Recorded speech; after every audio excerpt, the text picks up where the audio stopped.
Hello again, folks. Berserker Dan here. Thanks and welcome back to the channel. Hope you all been having a good week so far. Today I'm sharing some artwork for Swords and Science, an RPG that I'm working on with some fine folks at High Level Games. It's written by my pal Josh Heath and Sarah Kennedy. I've worked with Josh many times on a variety of projects, and I'm always excited when we can collaborate. Swords and Science is a pen and paper tabletop RPG inspired by 80s and 90s Saturday morning cartoons with a focus on the worlds that mix science fiction and high fantasy. Think He-Man, Thundercats, Voltron, She-Ra, Silverhawks, Captain Planet, Shirt Tails maybe? Remember them? I don't know. It's got that fun 80s kitchen sink vibe that I always loved growing up. Kings, barbarians, battle axes? Sure thing. Wizards? Sorcery? Why not? Robots, cyborgs, high-tech weapons and blasters? Heck yeah. All happening in some retro-futuristic, possibly post-apocalyptic planet? Yep, nailed it.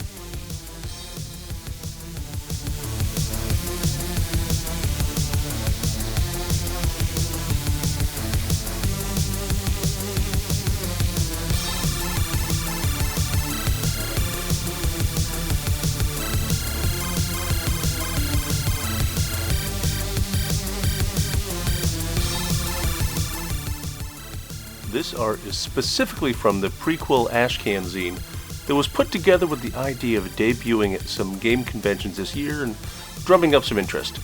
I'll update on the channel when and where you can find it, and maybe get in a playtest. We also have the PDF version available on drivethrurpg.com, and I'll put a link in the description. It's a 50-plus page zine with a basic mission, world description, sample pre-created characters, as you're seeing drawn here, a sample great hero and main villains, and costs less than a McDonald's value meal. Can't beat that.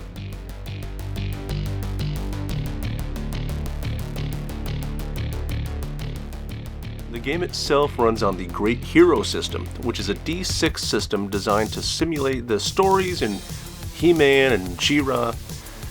The gameplay has players take the roles of the story's heroes, a few shown here in character types such as military officer, wizard, gadgeteer, and diplomat. They battle the big bad and their minions, and when things get too rough, they can, by their powers combined, summon the great hero that they collaboratively control to save the day. It also has a spot for that moral of the story that was usually at the end of a He-Man episode that occasionally made sense with the events of the cartoon, but not always. Orko blew up a dragon with a magic crystal. You should probably help your mom with the dishes. I always loved it.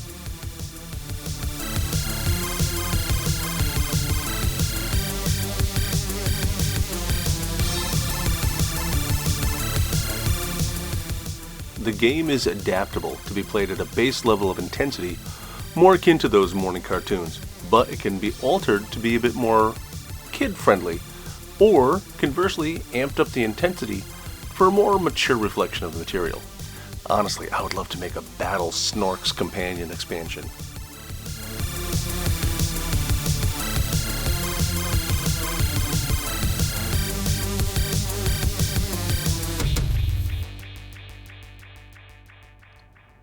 The zine covers the basic setting of Swords and Science, called the Eternal World.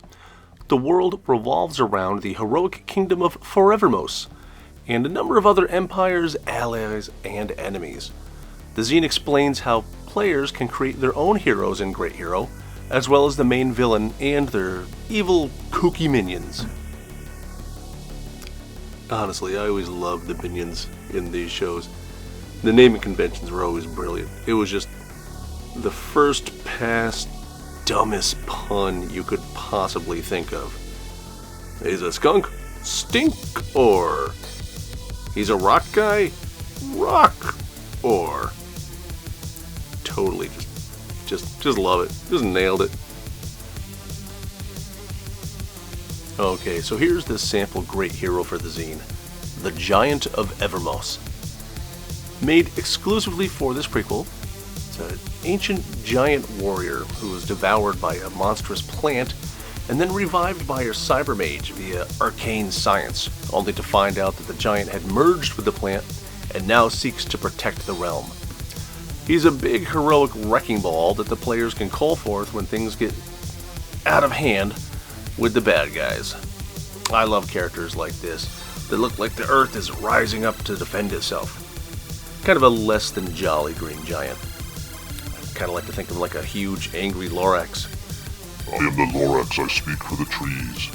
If you mess with my forest, I'll break your knees.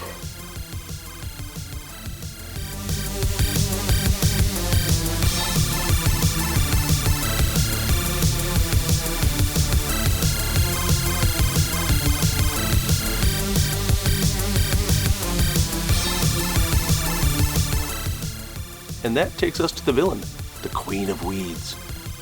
She's very much the opposite to the hero. It's the classic polarity hero-villain dynamic.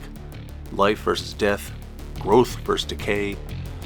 Though they are still related and still clearly exist in the same world, it's a time-honored fantasy comic book trope.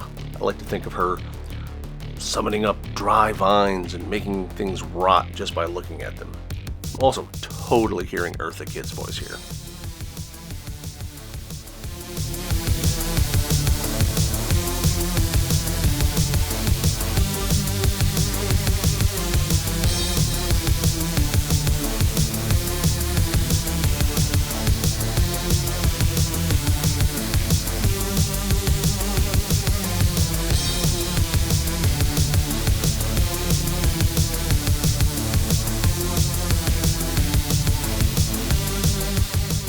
Alright, last but not least, the cover art.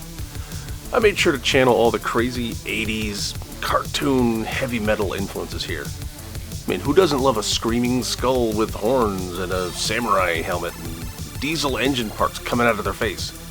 Top-notch art that you would see on a really rad van or your weird uncle's tattoo.